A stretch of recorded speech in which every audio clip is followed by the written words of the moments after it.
Phoenix Books presents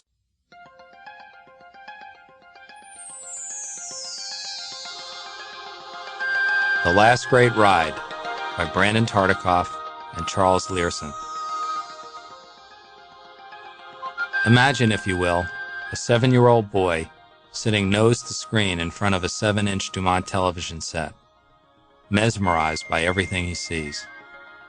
To him, this television set is pure magic.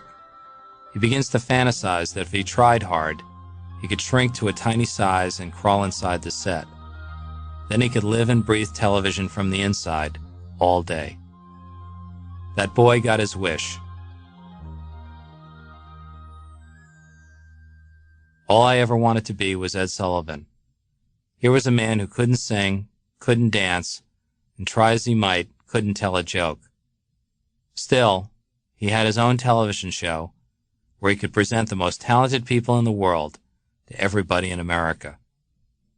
By the time I was graduating from college into the workplace in 1970, Ed Sullivan was about to end his 23-year run on CBS. I was assigned a book to review for a freelance gig I had with the New Haven Register. The book was called The Business Behind the Box, written by variety guru Les Brown. Brown chronicled the adventures and many accomplishments of Fred Silverman, the head of programming at CBS.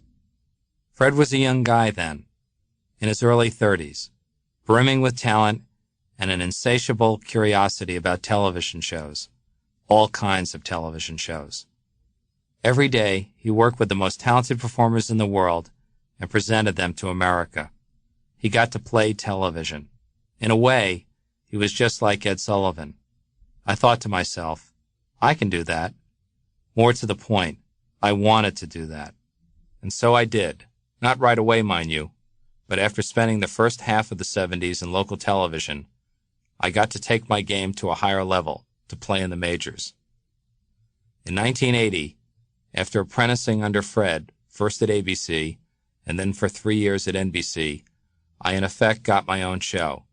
I got to be the head of programming at one of the major networks, the one with the peacock. And when I left NBC in 1991, we had been number one in the ratings for 6 consecutive seasons. I got to leave a winner.